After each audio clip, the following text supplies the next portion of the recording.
Buenas, buenas, ¿cómo andan? Muy buen día. Hola, buen día. ¿Todo bien? Bueno, ahí terminan de entrar todos y largamos. A ver qué falta, faltan dos.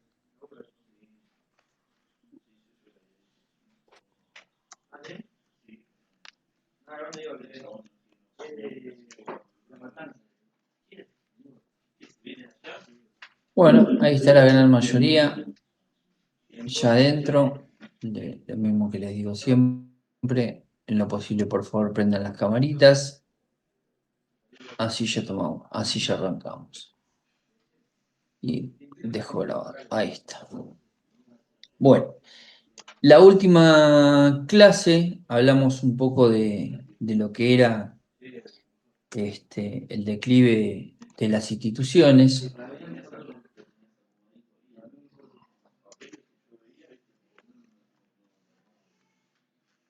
Y para empezar a entrar, esperen que siga entrando gente, un montón para entrar. Ahí está. Que les decía, todo lo que nos va a venir, que tiene que ver con la situación compleja que tiene esto de la subjetividad y el contexto de encierro, sobre todo por la cuestión trascendental de lo que sigue en los temas principales, porque hoy hacemos una continuación del declive en las instituciones, pero básicamente para hablar de lo que es la crisis de las instituciones tradicionales, un poco más profundo de lo que hablábamos la clase pasada, de la familia, del barrio, de la escuela, y cómo incide todo esto en lo que vemos hoy, en el auge de lo que es la sociedad de consumo y cómo se construye una identidad mediada por el mercado en lo que uno es por lo que tiene, se es por lo que tiene y se mide básicamente por lo que uno tiene y cómo eso se traslada básicamente dentro del ámbito penitenciario y juega en la conformación de la subjetividad de una persona en el contexto de encierro. Ojo, no solo tanto por los PPL, sino también suele suceder con personal penitenciario.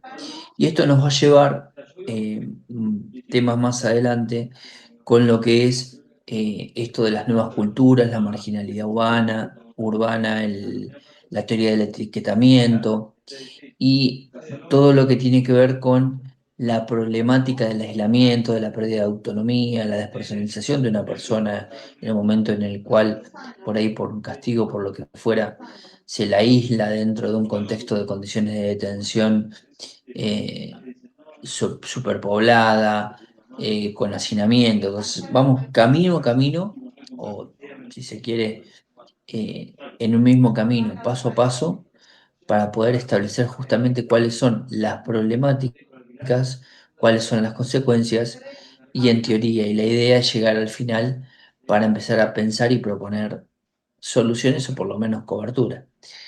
Como les decía en la clase pasada, empezamos a teorizar un poquitito de lo que era el declive de estas instituciones tan importantes.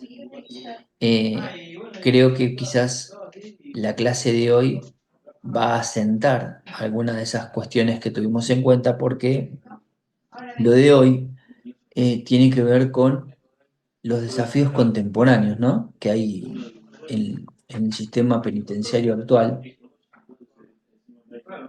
Sobre todo esto del impacto de la crisis que hay, que la vemos, que la palpitamos, que la sentimos en el bolsillo, la crisis económica, la crisis social, la crisis de identidad en muchos aspectos, pero por sobre todas las cosas creo que es algo que la clase pasada mencionamos y sobre todo creo que Hernán lo había mencionado, cuando hablábamos que gran parte del inconveniente está también con la familia, ¿sí?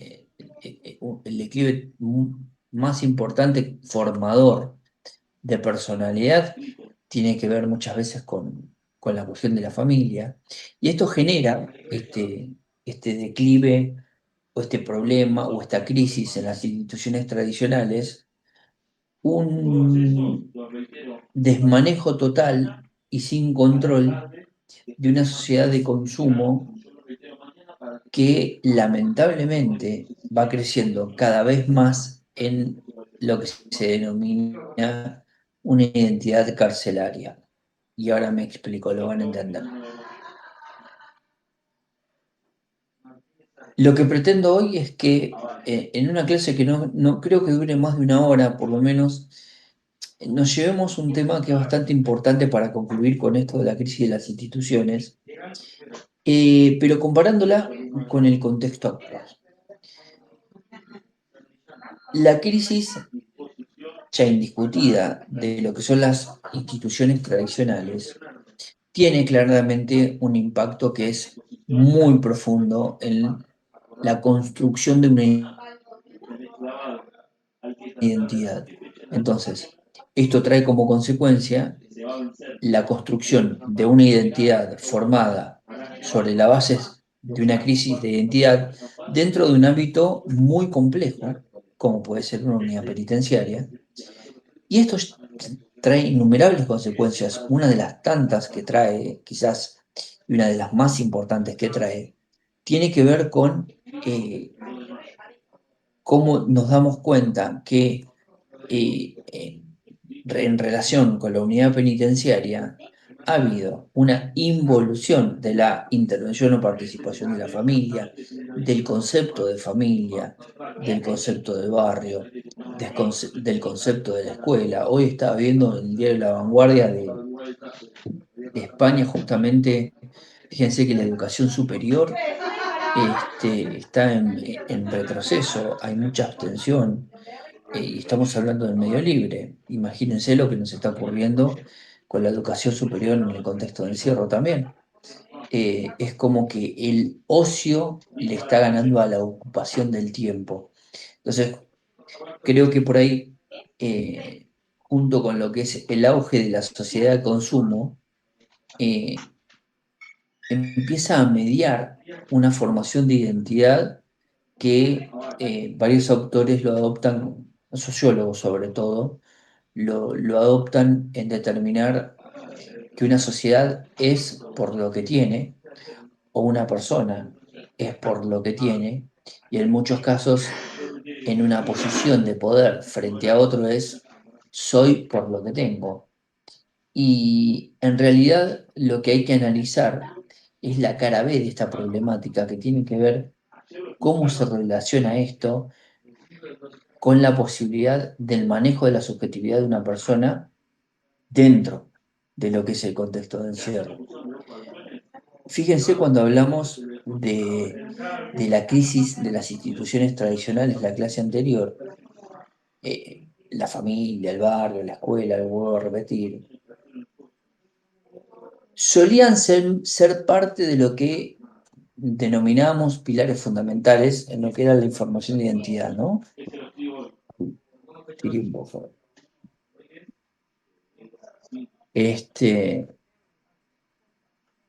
En la crisis de lo que era la formación de identidades sólidas, de identidades que pintaban para ser estables, pero quizás en los últimos años las instituciones han experimentado una crisis profunda que fue, de hecho lo vemos en la facultad, erosionando bastante con la capacidad para poder proporcionar estabilidad y sobre todo una cuestión que es el sentido de pertenencia.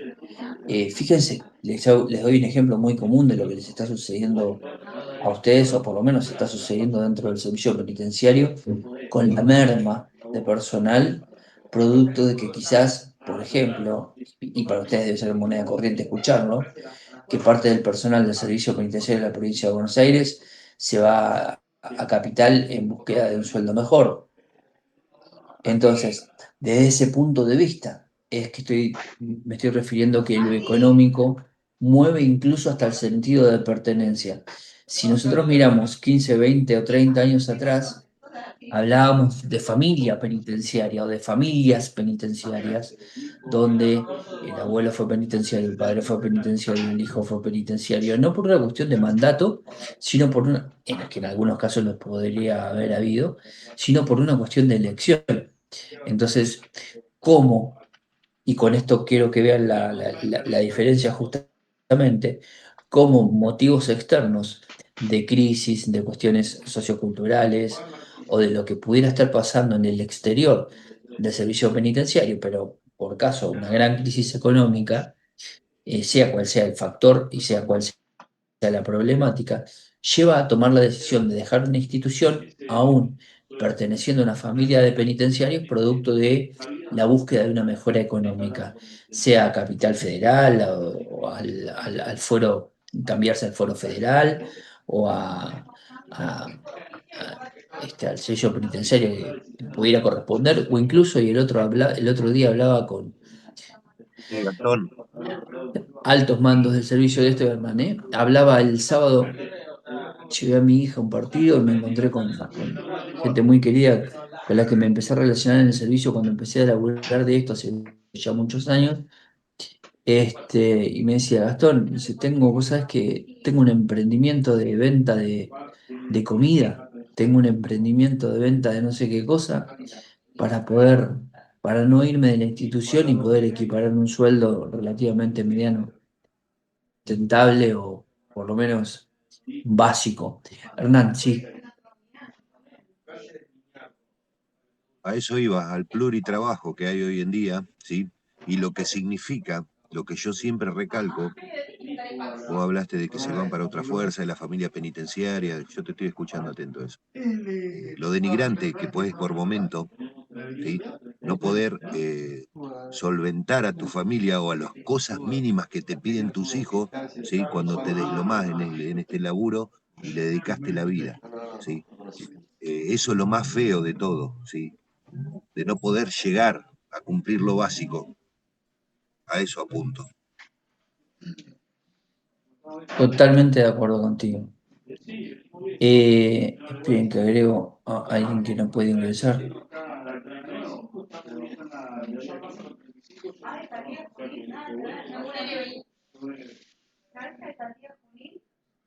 Guárdenme un instante, por favor. 96, 49.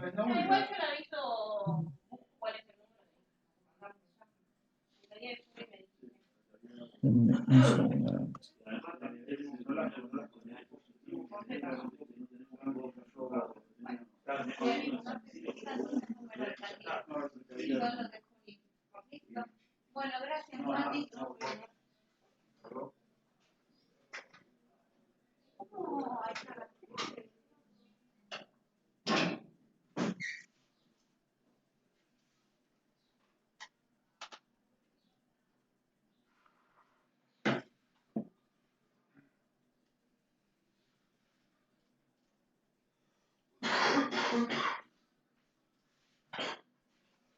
Listo, perdón. Bueno, volviendo.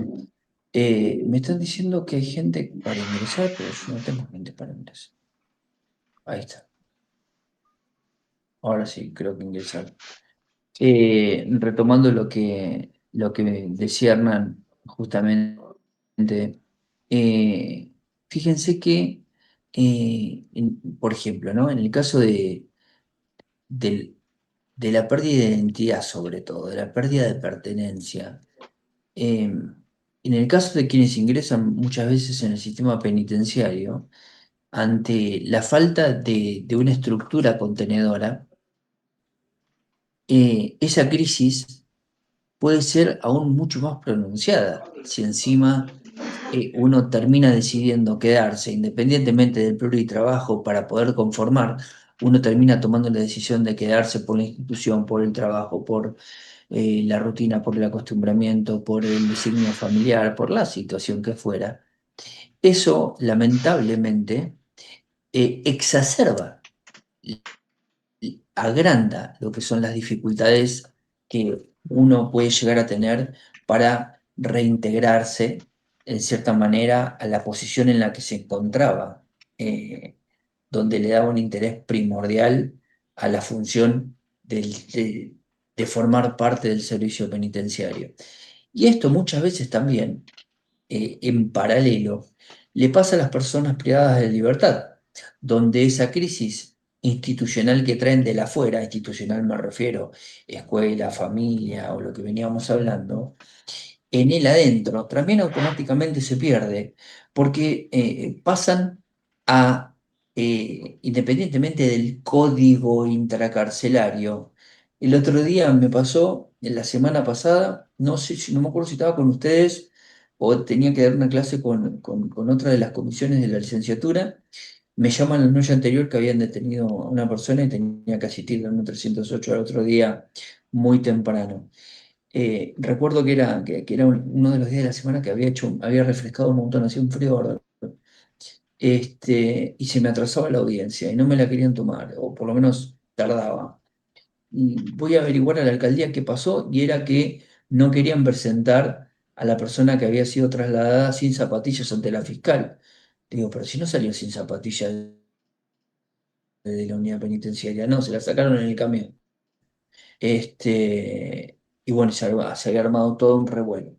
A ver, la cuestión es, y me pasa muy seguido que me dicen o me cuentan los familiares, mira, no le llevamos determinadas cuestiones porque ahí adentro eh, el que más tiene termina teniendo a veces complicaciones con los que más piden, ni hablar de contarles lo que está pasando y es de público conocimiento en una unidad penitenciaria en particular.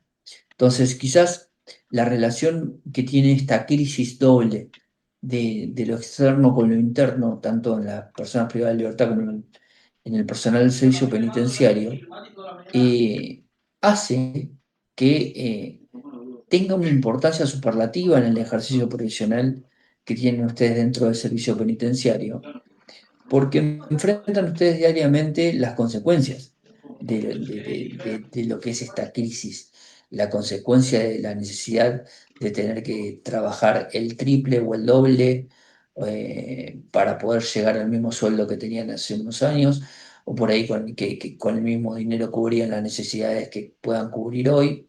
Y eso repercute claramente en el laburo. Ni hablar que también sucede en el adentro, cuando muchas familias hoy les cuesta prácticamente un sueldo más mantener a una persona privada de libertad. Y eso no es algo novedoso para ustedes, lo que conlleva para una familia de la afuera estar llevándole constantemente eh, víveres, cuestiones de limpieza o lo que fuera, o el mantenimiento de la subsistencia de alguien que se encuentra privado de libertad.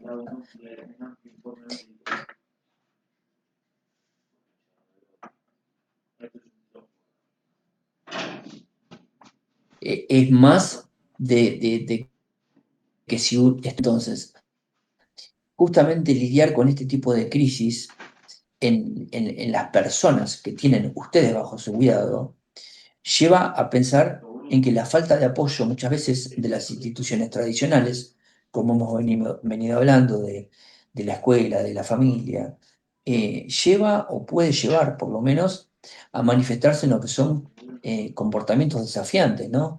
Problemas de adaptación y quizás hasta una sensación de alineación entre los reclusos.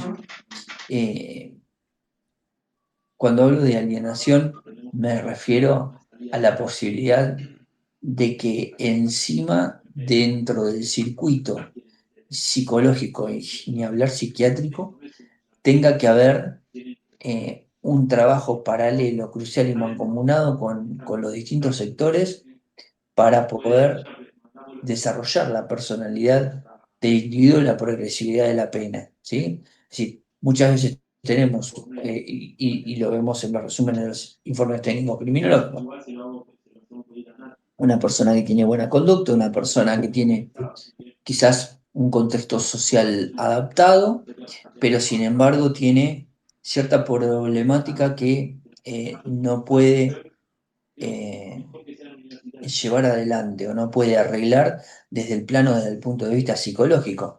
Y esto tiene que ver muchísimo con los problemas de adaptación, con esto de comprender que la dinámica interrelacional, interdisciplinaria que debería haber dentro de los complejos penitenciarios, hoy, por lo menos, para enfrentar esta crisis de la que estamos hablando en las instituciones, es fundamental, diría, crucial para poder abordar de una manera mucho más eficaz y eficiente, que son dos cosas distintas, lo que son los desafíos de la reinserción como fin último de la ley de ejecución y a todo evento la rehabilitación, llegado el caso, si lo que en algunas situaciones las personas tienen que rehabilitarse. Ahora, como les decía al principio, esto muchas veces tiene que ver con el auge hoy de lo que es la denominada sociedad de consumo, ¿no?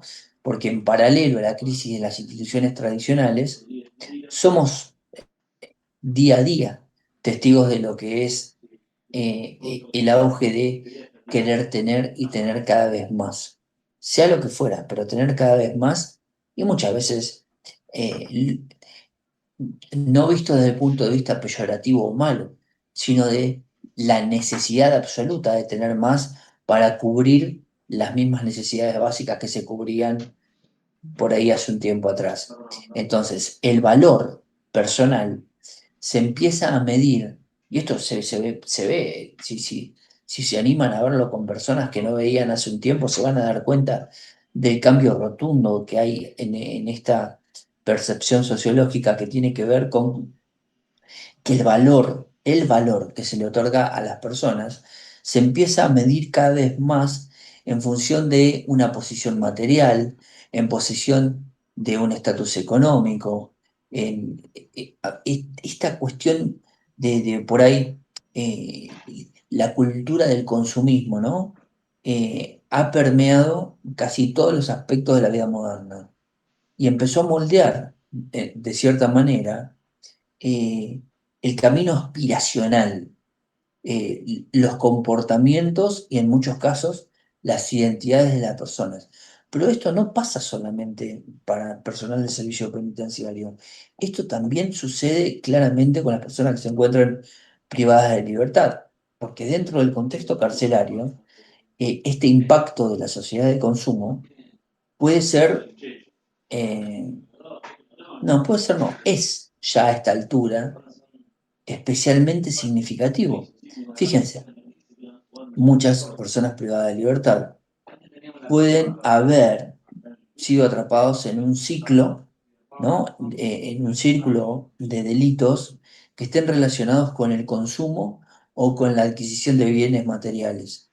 De hecho, estadísticamente, aún el homicidio está relacionado con delitos, o relacionado me refiero al concurso, ¿no? Real o ideal, en delitos que tienen que ver con el bien jurídico protegido, propiedad, independientemente de que esté relacionado con un delito de bien jurídico protegido que es la vida, la gran mayoría o la tasa delictiva más alta son los delitos contra la propiedad, ¿sí? El robo en todas sus variantes, y el hurto. Es decir, tenemos muchos más amigos de lo ajeno que homicidas, por así decirlo. Entonces, ese tipo de estadística, mirada sociológicamente, como se debería mirar, es lo que marca justamente este nuevo ciclo de delito relacionado.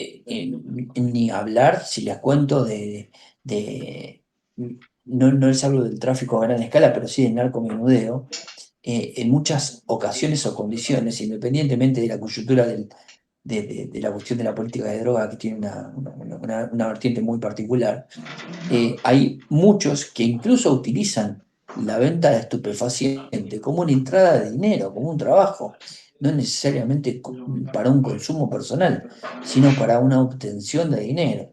Vuelvo con lo mismo, en un marco aspiracional y muchos otros tantos lo buscan desde el marco aspiracional del poder, por eso es que y lo vamos a ver en otras clases del ser para pertenecer, o de la cuestión de lo grupal, de los grupos y de las bandas, y por ejemplo la concepción de las maras en Centroamérica, o de las bandas grandes, los grupos criminales, lo vamos a ver más adelante en la mitad de la cursada.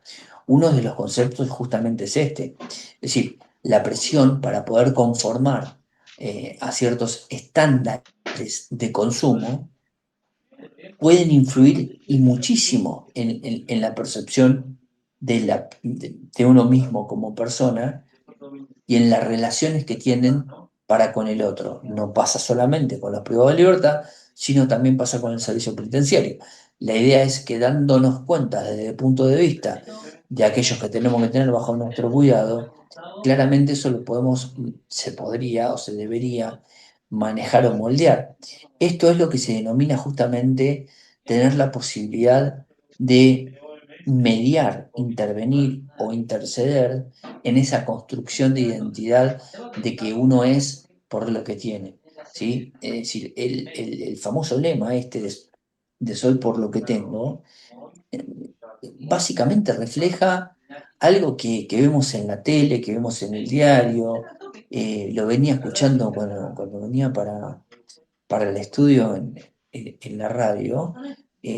Refleja lamentablemente una, una realidad contemporánea donde la identidad de las personas se construye en gran medida en torno a una posesión material y a logros económicos, a la posibilidad de un manejo económico eh, extremadamente obsceno a los fines de poder tener un estatus, ¿sí? Un estatus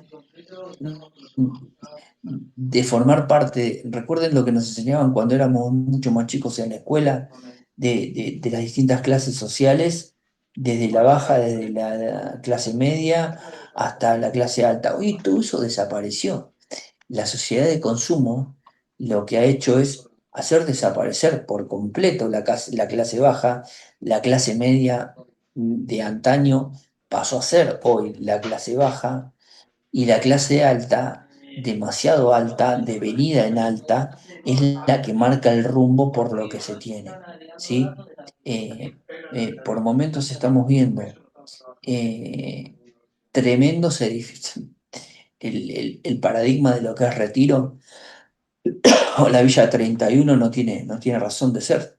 Grandes edificios a 2 cuadras, impresionantes edificios, a 2 cuadras de la conformación de suburbios o barrios con una problemática sociocultural y económica bastante fuerte y bastante marcada, en donde el Estado prácticamente no se mete. Entonces, si eso sucede en la vida real, ¿cómo no va a suceder adentro del sistema penitenciario y adentro de una cárcel donde tenemos eh, todo lo social a punto de explotar?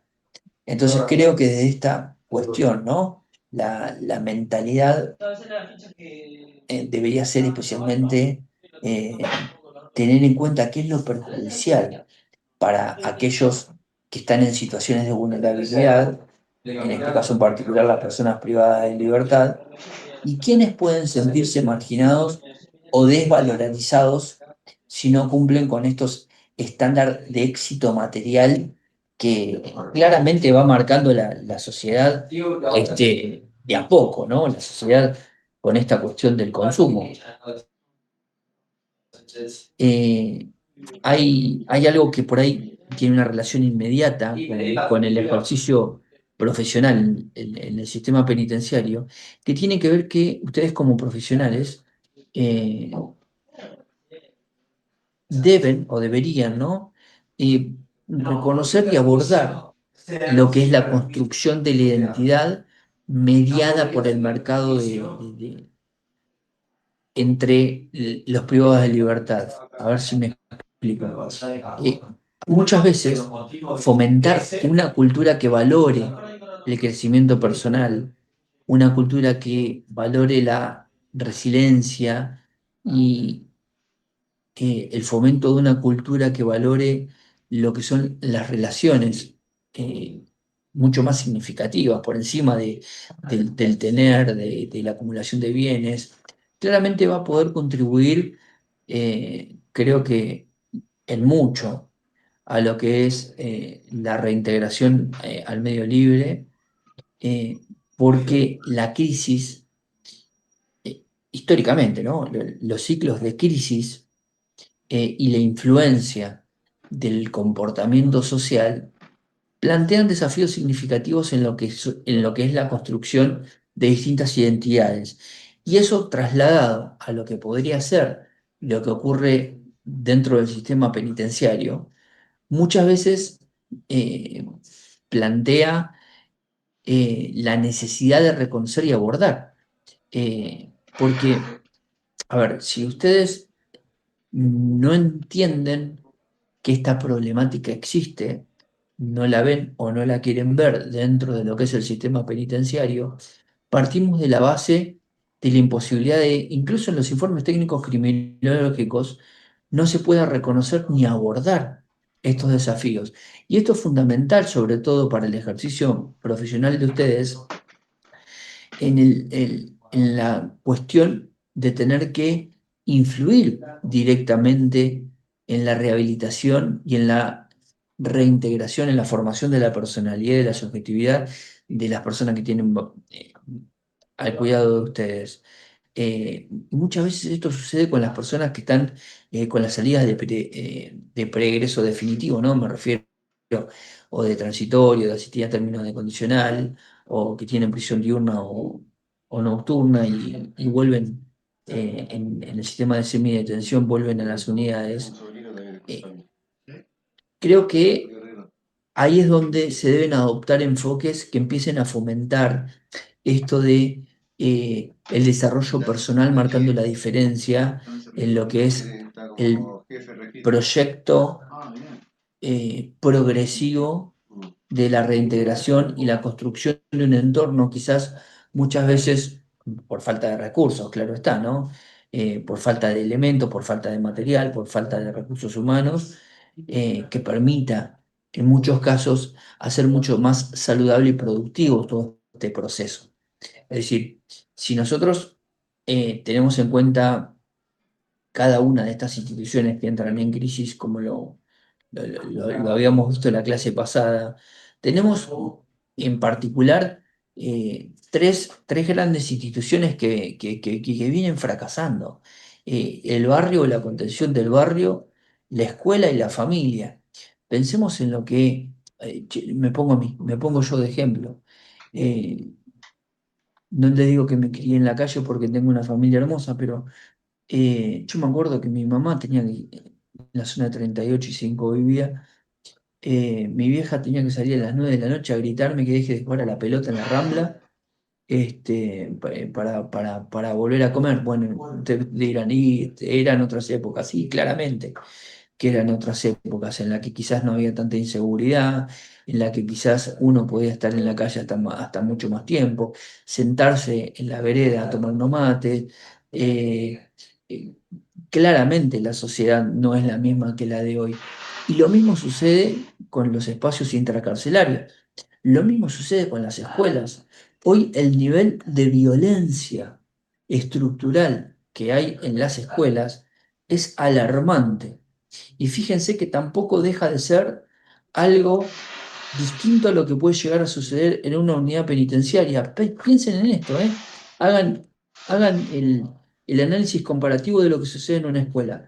Hoy, padres que no contentos con una nota, un examen o una calificación, una palabra o un tipo de corrección que hayan hecho con un examen de sus hijos, van los padres y directamente antes, los nuestros por lo menos, además de darnos una paliza a nosotros, pedían una reunión con la directora. Hoy directamente van los padres a fajar a los maestros. O por ahí tenemos las luchas internas. Antes, me pasaba a mí, volver con una amonestación era tremendo, pero con una nota de la directora en el cuaderno de comunicaciones de que o había faltado el respeto, o había roto algo, o le había agarrado a algún compañero. ¿Para qué? El castigo que tenía en mi casa era de los castigos de casa, ¿no? No salir a jugar, sacarte algún elemento que uno quería. Y hoy vemos que la violencia instalada, ahí estoy Hernán, ¿eh?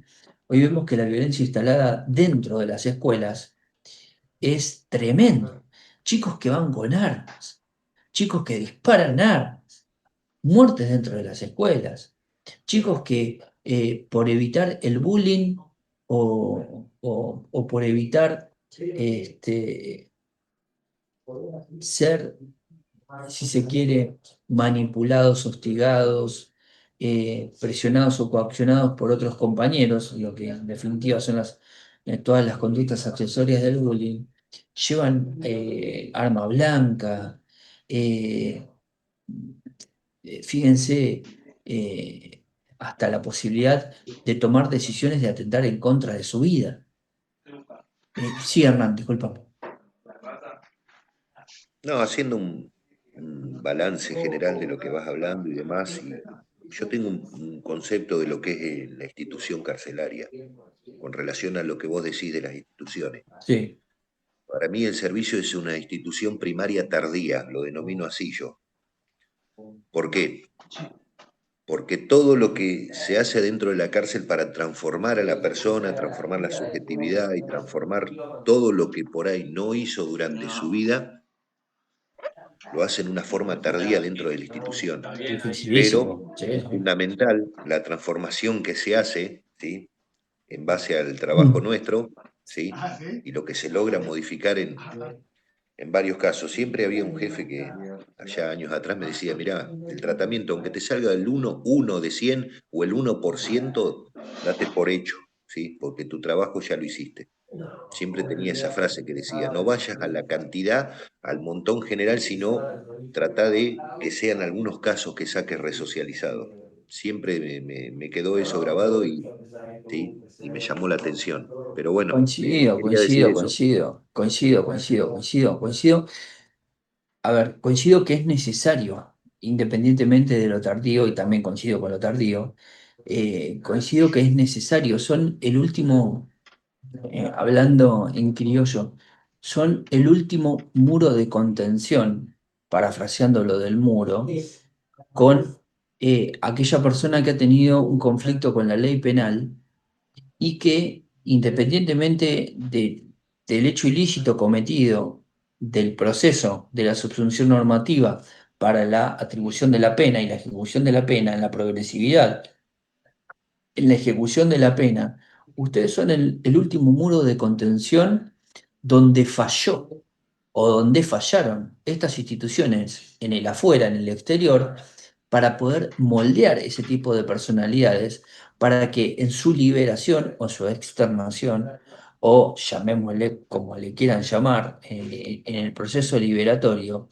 la persona salga de una manera en la que la reintegración en la sociedad sea dentro de lo posible, lo más significativa posible, es decir, que el cambio se note. Por eso, Hernán, entiendo, comprendo y comparto que es necesario, aunque muchas veces la intervención es tardía, pero es tardía, no adrede ni por un problema estructural, sino porque necesariamente el sujeto pasó ya por esa instancia de infracción y ustedes son los que la deben corregir.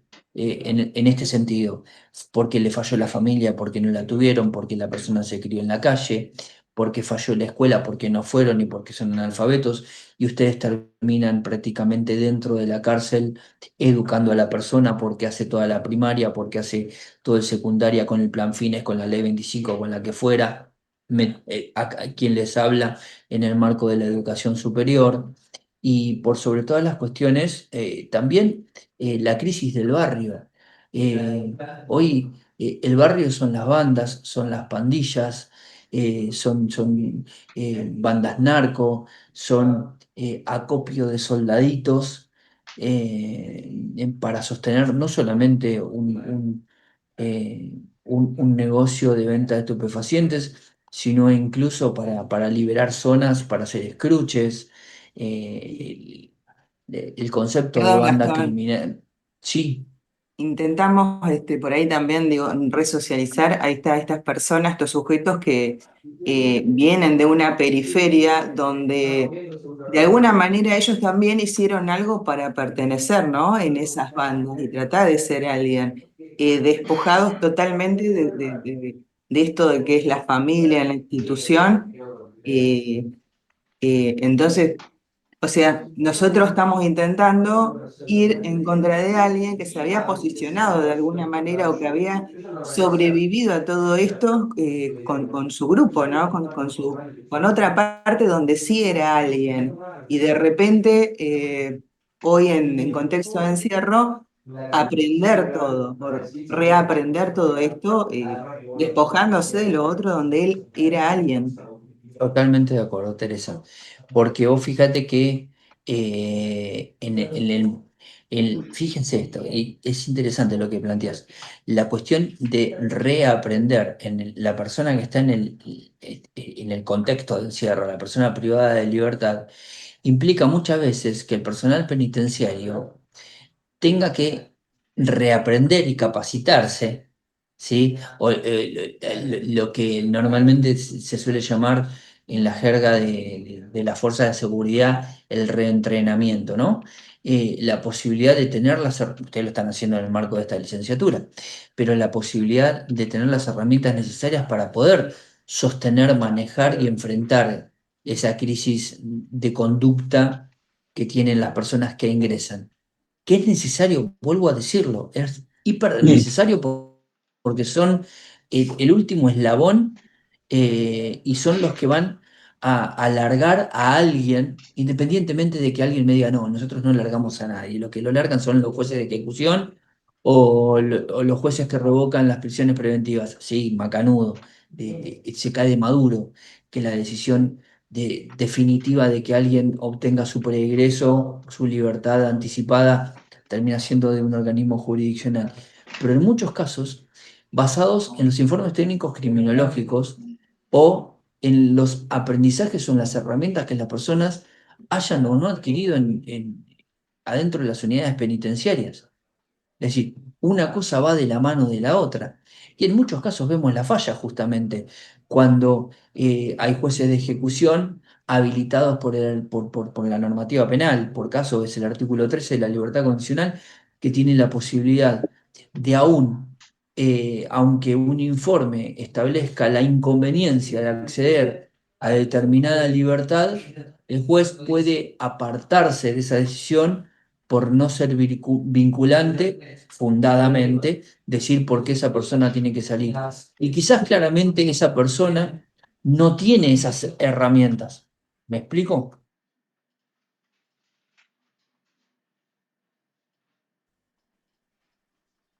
Ahí ¿Sí? donde tiene peso la frase, donde dice que el servicio no hizo el trabajo como corresponde para resocializarlo, ¿sí? Que tiene un peso institucional enorme, ¿sí? Pero a veces no te dan los tiempos, no tenés la voluntad de la otra persona de querer, ¿sí?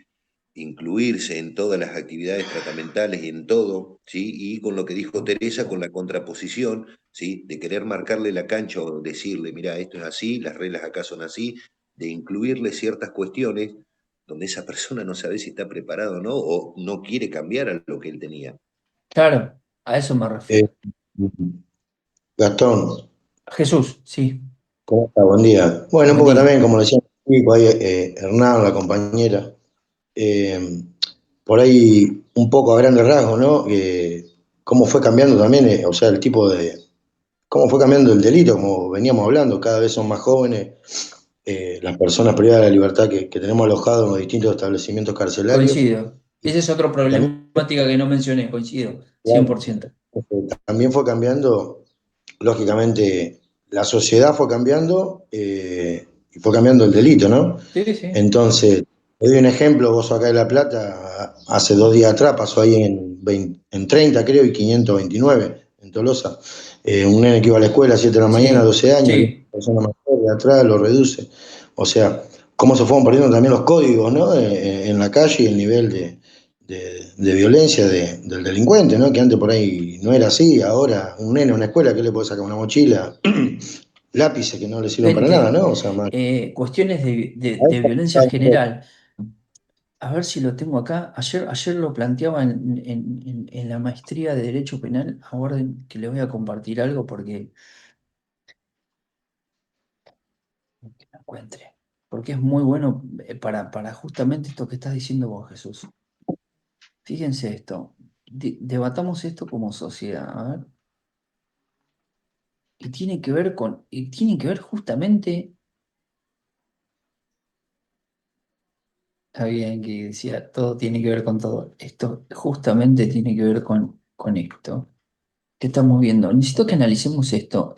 La imagen es fuerte, debo admitirlo, pero quizás para ustedes acostumbrados a cosas demasiado fuertes van a ser menos impresionables que yo. Y eso que yo he visto cada cosa. A ver si lo puedo. ¿Cómo hago? Aguárdenme un segundo, ¿eh? Que lo tecnológico a veces me mata. Esto es increíble. Yo les juro que no lo puedo entender. Me hiciste acordar vos, Jesús, con esto de la persona reducida. A ver si. ¿Cómo hago para compartir? Acá está. Compartir sonido, optimizar para compartir video y compartir ventanas de Zoom. Bien, hasta ahí llegué. ¿Y cómo comparto esto? Ahí no te puedo ayudar, Gastón, yo tecnología un poco. No, es increíble. Vengo ¿Para complicado qué? ahí. Demasiado. Bueno, les voy a compartir la pantalla completa, por lo visto, porque no sé cómo hacer para compartirles algo que estoy. A ver, aguárdenme un instante, ¿eh? Me parece que estoy tocando algo que no tengo que tocar, pero ya les digo.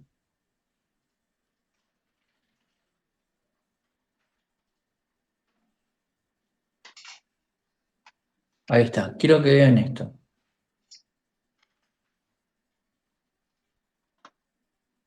Ustedes están viendo la imagen de un video que dice legítima defensa o homicidio agravado. Sí. Bien, perfecto. Creo que no tiene audio, pero véanlo y analicen eso que dice el video. Legítima defensa u homicidio agravado. Si no lo vieron, se los spoileo para que lo entiendan. Lo que ven a la izquierda del video es una moto que está entrando a escena y El de la está mujer, yendo ¿Cómo? el de la mujer no, el No, policía no, con la. no. No, no, no. Van a ver en la moto que ingresa por la izquierda dos denominados motochorros, uno que maneja, otro que va atrás con un arma y le va a mostrar el arma a una camioneta que viene enfrente para que pare. Fíjense esto.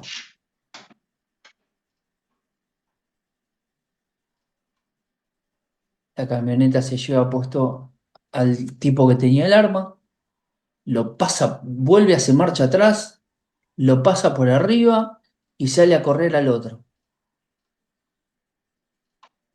Va de nuevo por si no se entendió y es demasiado fuerte y les voy a hacer una consulta con esto. Viene esto que es un robo agravado en Poblado y en Banda. El de la camioneta enfrenta chocándolos, a uno lo vuelve a pasar por arriba y se va persiguiendo al otro. Y la Eh, pregunta que nos hacíamos ayer, esto de si era una legítima defensa, Es una excesiva complicado. legítima o un homicidio. para, Iván, Iván, Eh, para mí, No, buen día. Es complicado, digo, porque. Para que sí, hable. sí, Iván, te escucho a vos. Iván Arregui. No, no, digo, es complicado porque la primera parte, cuando lo choca, para mí es legítima defensa. Después el retroceder. Cuando ya el segundo motochorro ya estaba agachado y con el compañero. Estamos de acuerdo, ¿eh? Y ya retroceder, marcha atrás con la camioneta, a buscar el otro. El primero es legítima defensa, cuando lo choca. Después cuando vuelve a buscar es Claro, medio pero la complicado. conducta, el Cuando designio pasa a buscar, criminal es uno vuelve. solo. Sí, en la alevosía seguro. El designio criminal es uno solo, no podés tapar Yo creo la que al legítima volver y defensa. Sí, Por eso, Janine. creo que volver y a chocarlo otra vez, ya la intención la tenía de hacer otra cosa, no solamente defenderse. Pero además lo pasa por arriba, si lo ven en las redes, hasta lo arremanga. Homicidio agravado. Sí, Podría haber Jesús. seguido y Ah, no, ya ya, no corría Diana. riesgo, que podría haber seguido y ya no corría riesgo de integridad física, se iba y ya estaba. Coincido, 100%. No, Esa era la conducta esperada. Seguí de largo. A ver, la, pero esa era la conducta esperada, ¿eh? A ver si alguien me corrige en eso. Sí, Jesús. no, que como decía vos, la pregunta, defensa legítima o homicidio agravado, Gastón, es homicidio agravado, Para lógicamente, mí era eso. sí, para mí también. Agravado con alevosía, ensañamiento y algo más que podemos inventar. En realidad es tremendo. Estoy con la posición de Diana. Si seguía, claramente nada de esto pasaba. Pero voy más allá. Si La no conducta de venían en esa la moto persona, con el ¿no? arma, También. Yo calculo que. espera, tengo dos. Vamos con Teresa. No, que digo, la conducta de esa persona, a qué viene, ¿no? Todo esto, hablando de la subjetividad y de quizás lo que le ha pasado en la cabeza, lo que pudo haber vivido antes, lo que no. Totalmente, a eso Eh, iba, a eso iba, a eso iba. Iván. Capaz que la defensa va a hacer una emoción violenta, un momento de una situación del momento, porque él no salió a matar a nadie, pero a través de que lo apuntaron con el arma puede haber sido una emoción violenta que tuvo también el A conductor. ver, claramente yo lo haría, pero ahí falló algo, justamente de lo que planteaba. Ahora estoy entre la postura de Diana y de Teresa, que se complementó. Diana hubiera seguido de largo y esto no pasaba, genial. Teresa es seguro en la cabeza del tipo algo había pasado en lo inmediato, o lo que fuera, quizás haya tenido una mala experiencia o se le cruzaron los cables, como quien diría, podríamos plantear una emoción violenta o lo que fuera. Ahora, la gran pregunta es, ¿y si al que iba en la moto se le escapaba el tiro y mataba al de la camioneta? ¿De qué estamos hablando hoy? Fíjense que solapamos el delito base, que es las dos personas que venían en la moto con el arma. ¿Puedo plantear algo, Gastón? Obvio, Hernán. Mirá, te voy a plantear y te voy a dar una situación similar, pero sin arma. En la ruta, vos cuando viajás, se tiran a pasar dos camiones y uno vos te tenés que tirar a la banquina, ¿sí? Para que no te agarre el camión y te mate. ¿Pegás media vuelta y lo volvés y lo seguís al camión o No, seguís de largo? sigo de largo, me voy, Listo, yo ahí está, sigo de ahí largo y me está. voy. No, yo calculo que todo el mundo, nadie se va a pegar la vuelta, va a seguir al camionero, lo vas a encerrar con tu harto para hacerle algo. Ya está, la situación se extinguió en el momento de que lo pasó por arriba y se tiene que ir. Gente, la intolerancia se volvió una cuestión endémica, endémica en la calle, Eso se ve mucho porque al conducir.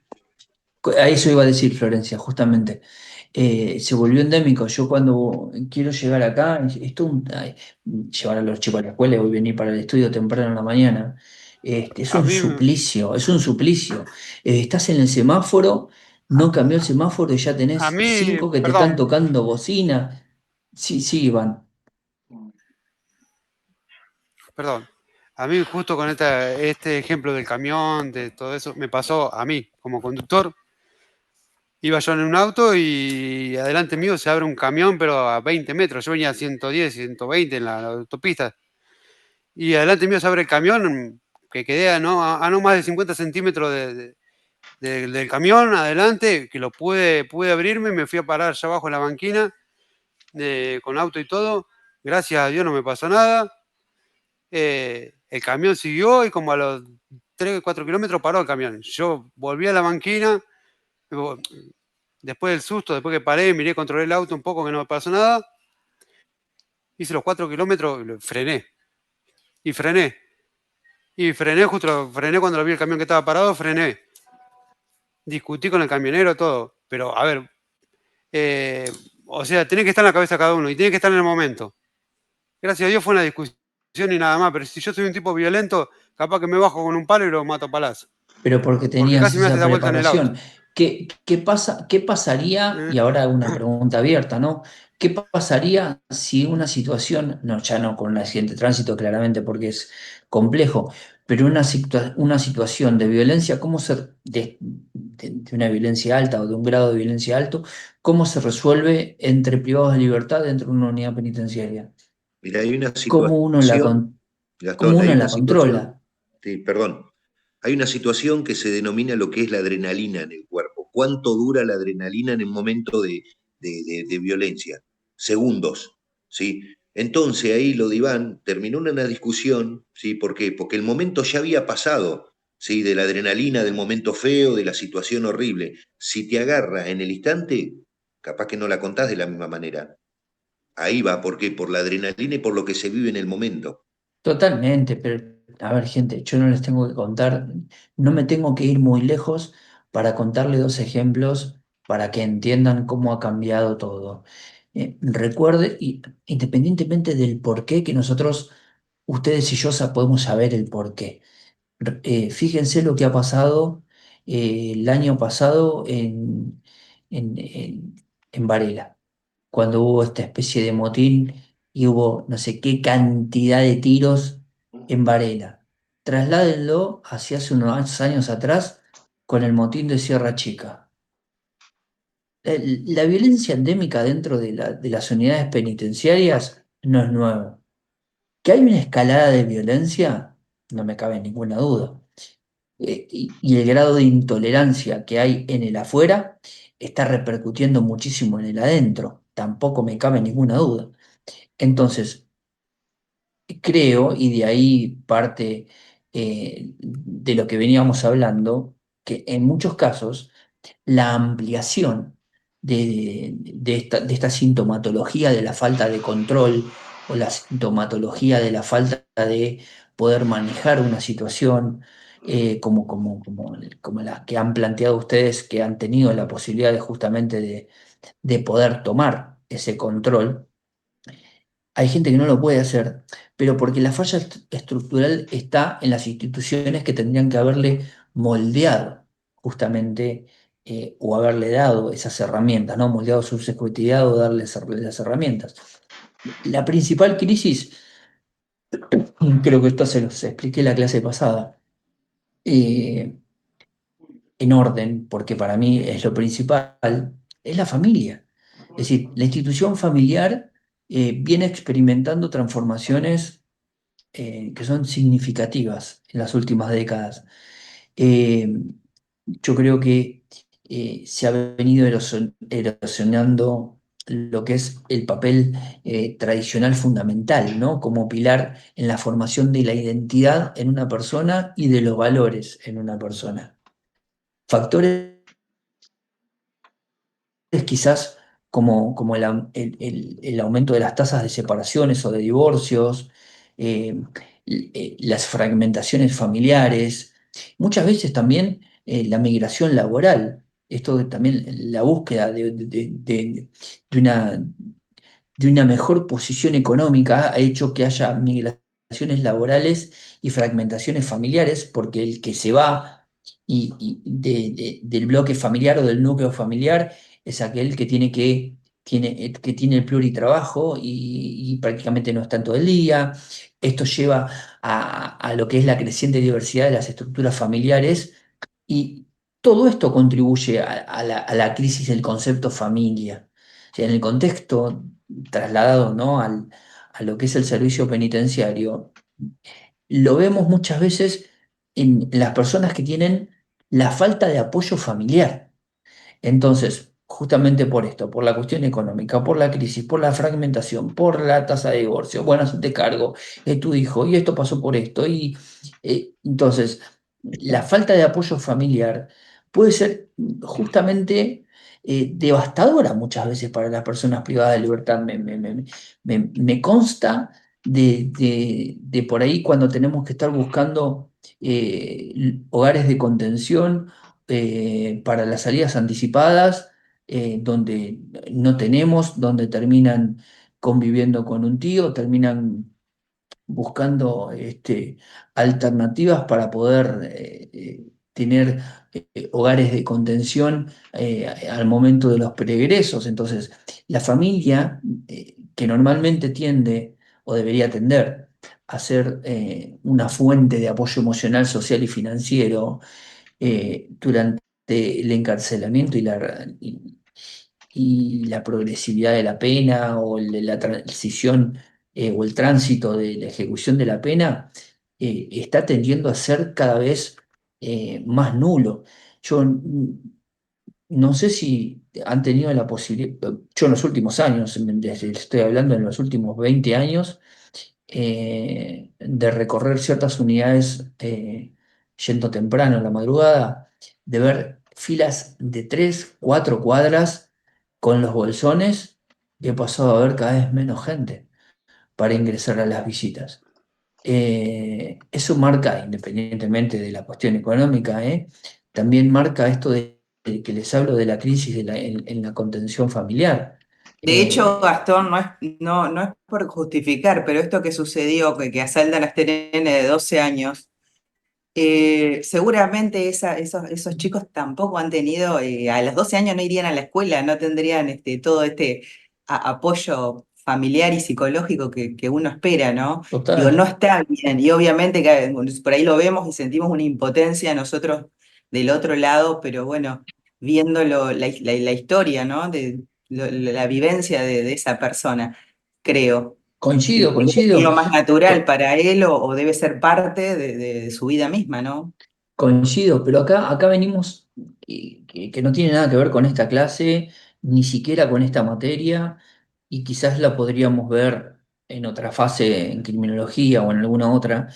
Pero fíjense, en ese contexto, Teresa, hoy pensar en un aumento de pena, ¿no? En un aumento del poder punitivo del Estado. Y no digo ni que esté bien ni que está mal, digo pensar en el poder punitivo del Estado. Es decir, vos uno estaría judicializando una problemática que quizás es más sociocultural que judicial. Y la respuesta que el Estado le da, en vez de ordenar y arreglar lo sociocultural y hasta económico, presiona en su poder punitivo y a la persona la encierra, para que adentro tenga lo que no tiene afuera, o lo que no tuvo. ¿Me explico?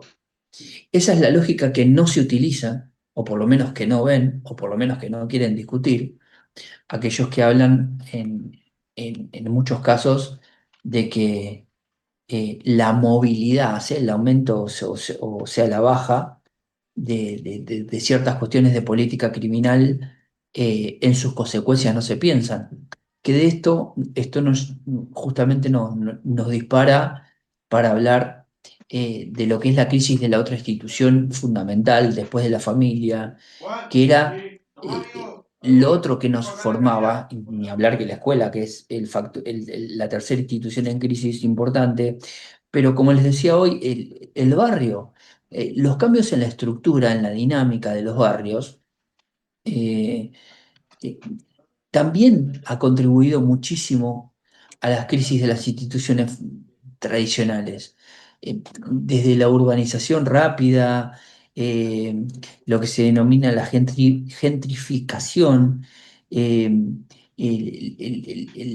el ser autómatas, el no tener relaciones con el vecino, cuando esto de cargar a alguien que vive en un pueblo, por mi señora, por ejemplo, yo le digo que se conocen hasta el nombre del perro. Acá no te conocen ni con el vecino que está al lado. El desplazamiento, acá me refiero a la ciudad, ¿no? El desplazamiento de las poblaciones, la segregación socioeconómica, todo este conjunto de cuestiones que por ahí uno en un barrio no lo veía, ha generado también, así como en familias fragmentadas, comunidades fragmentadas y desvinculadas. Y el impacto negativo que esto tiene en la cohesión social, ¿no? En la unión social, o en el sentido de pertenencia, o en la solidaridad comunitaria, que tiene que ver mucho con la crisis económica. Ustedes no se dan una idea la cantidad de denominados comedores comunitarios, los famosos centros de copas de leche, donde por ahí por cuestiones económicas ha impedido que muchas familias se relacionen desde la solidaridad comunitaria y el sentido de pertenencia hacia un barrio o hacia una comunidad en particular. Entonces, esto de a poco, lamentablemente, son semillitas que van a terminar germinando en elementos que son fundamentales para el desarrollo de una identidad positiva y para poder prevenir el delito, ¿sí? Porque hoy, para las personas, para los individuos que les cuesta tener, les es más fácil obtenerlo de la manera que lo obtienen e ingresan mucho más rápido en el circuito del sistema penitenciario. Y acá es donde está la falta de conexión de la comunidad y donde se puede dificultar muchísimo más con posterioridad la reintegración o la resocialización de la persona. A ver, no sé si me explico con la construcción.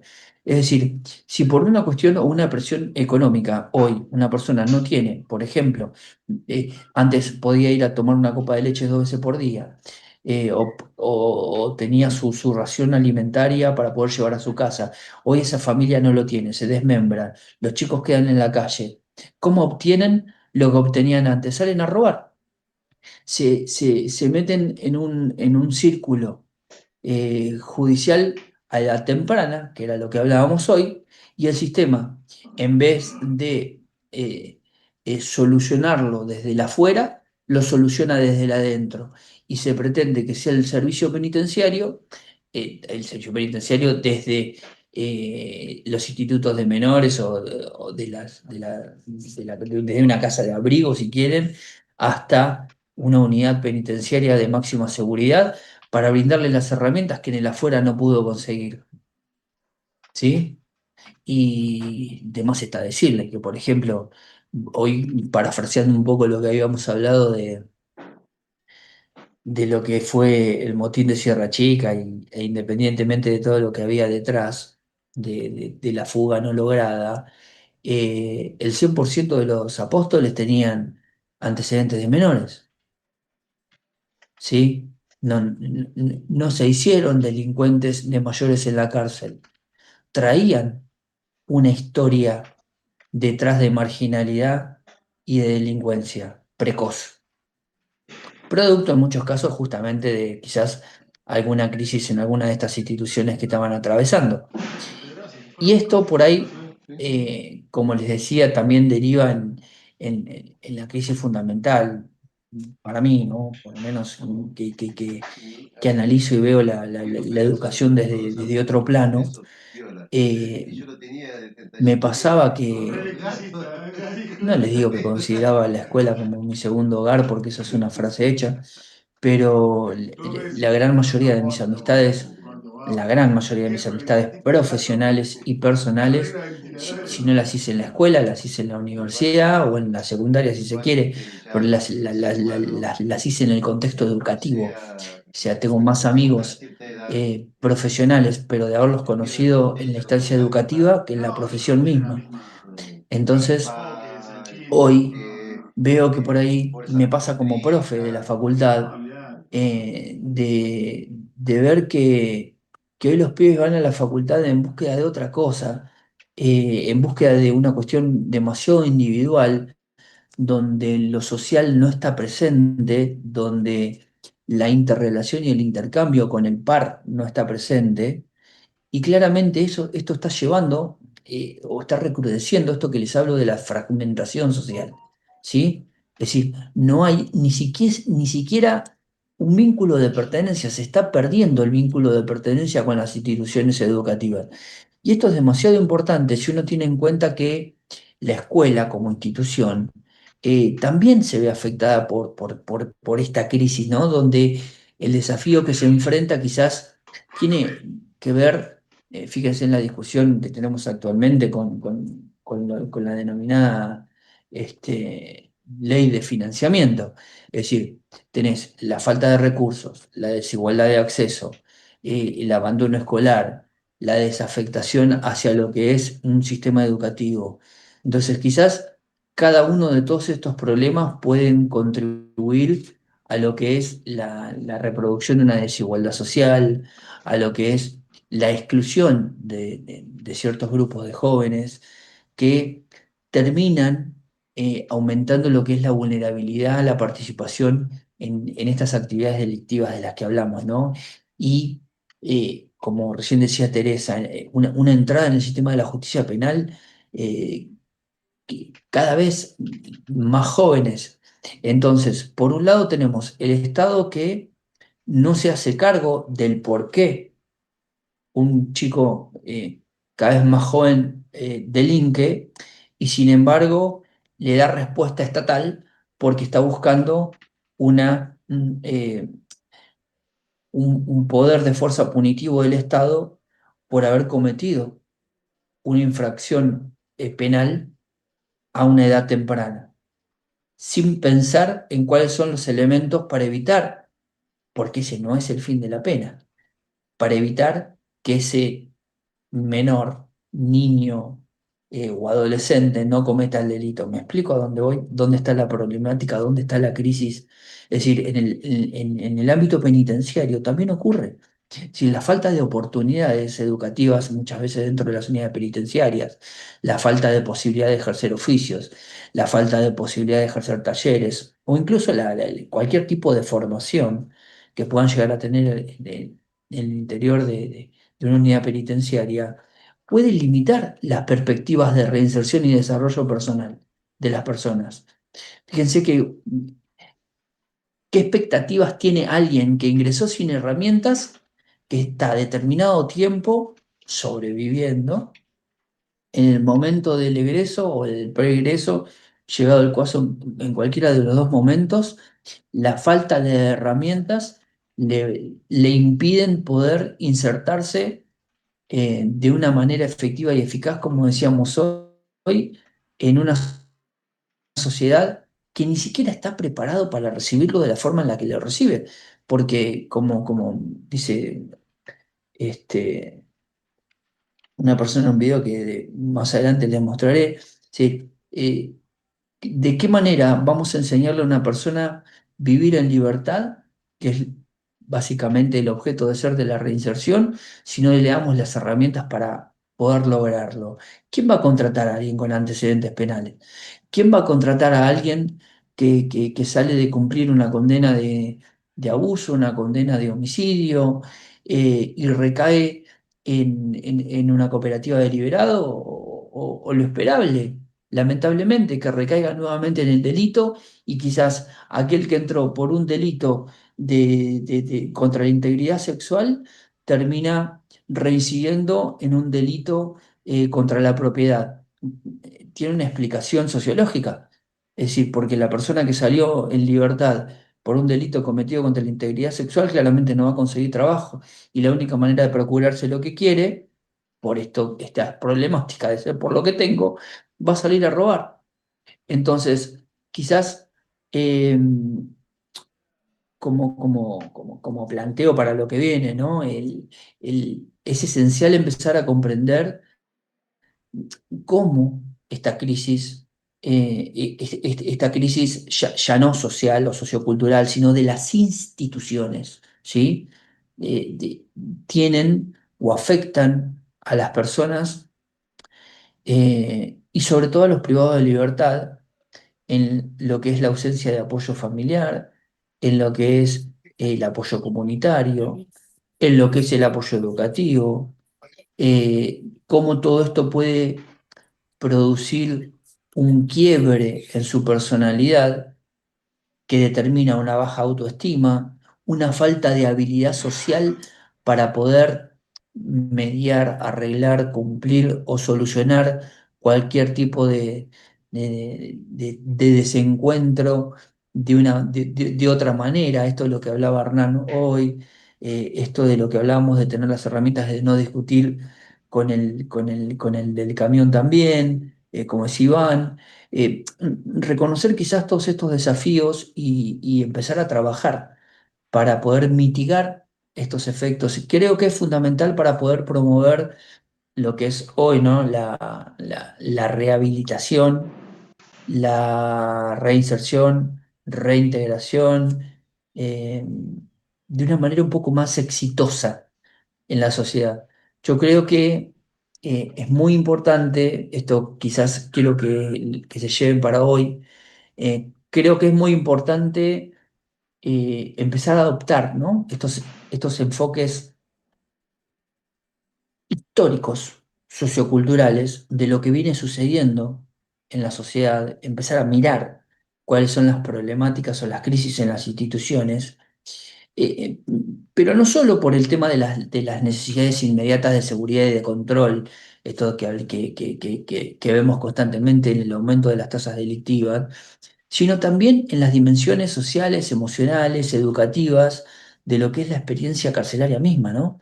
Es decir, la posibilidad de que el día de mañana ustedes cuando concluyan la licenciatura puedan pensar en un trabajo final integrador que pueda enfocarse en promover programas de apoyo familiar, en fortalecer vínculos del adentro hacia el afuera, en conexión con la comunidad, se me ocurre, ¿no? Estoy inventando, en ofrecer oportunidades educativas o de formación como un punto estratégico para poder abordar el impacto de la crisis justamente de las instituciones tradicionales, la vinculación del sistema penitenciario con la sociedad misma para que la sociedad pueda colaborar con la falta de recursos del servicio penitenciario, fomentar esto de los resultados positivos para las personas privadas de libertad, en definitiva con la sociedad en su conjunto en general. Entonces, quizás, y esto ya lo dejamos para la clase que viene por el horario que es, hay un impacto eh, que ha cambiado la identidad carcelaria y tiene que ver con la posibilidad de entender que la construcción de la identidad, cuando la construcción de la identidad de una persona está mediada por el mercado, está mediada por lo que es el consumismo y esto de valer por lo que uno tiene y cómo eso construye o termina destruyendo una identidad. eh, Termina, eh, como sucede con varios sociólogos que hablan y reúnen estudios sociológicos, eh, que han demostrado, ¿no? que el consumismo constante, esto de la necesidad de tener cada vez más, puede afectar negativamente la autoestima y esto de que uno es más feliz por tener eh, lo mejor y lo último del mercado, ¿no? Lo vemos en los que cambian el auto porque pasó de modelo del año, por los que tienen el último modelo del celu. eh, hay un cambio social que repercute claramente en el adentro y que especialmente cuando por ahí las personas se sienten incapaces de alcanzar un estándar de consumo que es impuesto por la misma sociedad a través de los programas de televisión, de las publicidades, los estragos de las redes sociales, sea cual fuera. Entonces, en el contexto carcelario, ¿no? Donde las oportunidades económicas muchas veces son limitadas y el acceso a bienes materiales está bastante restringido, el impacto es mucho más profundo, es mucho más Sí, pronunciado. Sí, profesor, por eso el tema de la salud mental también. total. Muchos, muchos jóvenes se suicidan, o sea, como que aumentó eso también. Es como que los jóvenes no ven por ahí un futuro. Yo porque tengo una nena joven y por ahí es lo que se habla mucho de eso y de la depresión en los jóvenes. Mucha Totalmente, depresión. totalmente. Pero además, si vos lo pensás, y con esto le juro que termino la catarsis y terminamos la clase. Si vos lo pensás desde el punto de vista del estudio de la conducta criminal, ¿no? Desde el punto de vista criminológico, eh, se ve que hay una desconexión, un desmembramiento entre lo que es el consumismo y la delincuencia, ¿no? La delincuencia tomada desde el punto de vista de la conducta que enfrenta a lo no esperable de la normativa penal. Eh, de- esta dicotomía, esta separación, esta conexión que hay por esta separación lleva a que, por ejemplo, eh, lo que les decía al principio, independientemente del aumento de las tasas delictivas, casi todos los delitos tienen relación. Los invito a que en una semana lean las noticias que salen en el diario que quieran. Busquen de cada 10 noticias, 3 4 tienen que ver con delitos relacionados con delitos contra la propiedad, con cuestiones de bienes materiales, donde las conductas o las actividades criminales están relacionadas con el robo, con la venta de estupefacientes en el microtráfico, con el lavado de dinero, con la corrupción, con las cuestiones que no me quiero meter en un tema que quizás es bastante sensible, pero me pasa por intervenir en lo que está sucediendo en la unidad 9, con el famoso shopping intracarcelario. eh, Creo que es justamente esta cuestión del consumismo y la construcción de identidad, cuando está mediada por la cuestión del bien y sobredimensionar el tener para poder mover toda una estructura intracarcelaria, y guiarse por las reglas del mercado, ¿no? Son fenómenos que han impactado, han ingresado necesariamente en las unidades penitenciarias y han influido muchísimo en lo que es el sistema penitenciario. Entonces, reconocer y abordar cada una de estas dinámicas, creo yo, y por lo menos es lo que planteo como conclusión de la clase, es esencial para poder comprender un poco, ¿no? Cuáles son las motivaciones y los comportamientos de las personas privadas de libertad. Porque si no entendemos, no empezamos a mirar cuáles son esas motivaciones y cuáles son los comportamientos, no lo vamos a poder moldear, no lo vamos a poder trabajar, no lo vamos a poder preparar para el afuera. Entonces, creo que el camino que tienen que seguir o el camino que debería seguirse es el desarrollo de estrategias efectivas de rehabilitación y reinserción. Entonces, la única manera de poder hacer esto es que ustedes, como están haciendo eh, este tipo de licenciaturas, cursos, capacitaciones, empiecen a promover eh, una nueva cultura de servicio penitenciario donde se valore el crecimiento personal de ustedes en principio, y lo están haciendo con las capacitaciones, y la posibilidad de tener las herramientas para lograr justamente esas relaciones o el cambio, ¿no? De las relaciones significativas por encima de lo que por ahí es lo esperable en una comunidad, en una población carcelaria, donde hay hacinamiento, donde hay falta de insumos, donde, como bien decían, hay una crisis importantísima en la cuestión de la salud mental, donde deberíamos empezar a pensar de qué manera poder contribuir a construir un entorno penitenciario, a ver, es peyorativo decirlo, más humano, es decir, más equitativo y centrado en la recuperación y no tanto en el equipararlo al afuera. Es decir, si hoy pensamos, como veníamos diciendo recién, en equiparar lo que pasa en el adentro a lo que está pasando en el afuera, no dejamos de contaminar el adentro porque lo que está pasando en el afuera es tan malo o peor de lo que está pasando en el adentro. Quizás delincuencia hay adentro, hay ahí afuera, quizás abusos hay adentro y afuera, corrupción hay adentro y hay afuera. Entonces, me parece que la búsqueda de soluciones de copiar y pegar, como quien dice, lo que pasa en el afuera y meterlo en el adentro no es la solución. Hoy la solución está por otro lado y la solución está, o por lo menos podría llegar a empezar a estar, en darse cuenta cuál es la problemática, cuáles son las crisis que está enfrentando hoy la subjetividad de una persona en contexto de encierro para poder atacar de base o de raíz justamente el problema generador de ese tipo de personalidad de los presos de hoy, de los presos 2026. ¿Sí? Bueno, hemos concluido con la temática de hoy. ¿Alguna duda? ¿Consulta? ¿Ganas de catarsis? Sí. Hemos concluido. Les hice un desayuno jurídico movido hoy. Les prometo la clase que viene bajamos un cambio.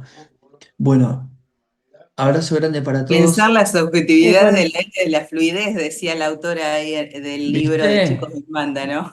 Es Qué tremendo, difícil. Teresa. Vos sabés que le voy a hacer. Tengo, me iban a matar, me iban a matar. El fin de semana estuve leyendo un montón para preparar otra cosa, nada que ver con esta materia. Y digo, ya les voy a mandar un trabajo para hacer sobre ese libro. No, me van a putear en color. El domingo se los iba a mandar. Pero me salgo de la vaina, me salgo de la vaina por hacerles hacer algo con ese libro porque les va a cambiar la cabeza. Así que bueno, vamos a ver si para mitad de cursada hacemos por lo menos para tener un trabajito con eso. Y tengo una nota más de ustedes. Que tengan un resto de semana excelente, una jornada espectacular hoy y un fin de semana, abríguense porque va a hacer frío. Un fin de semana espectacular. Igualmente. Gracias, hasta nos luego. Anden nos bien. vemos. Vamos. Hasta luego. Adiós. Igualmente para usted. Chao, chao. Adiós, adiós.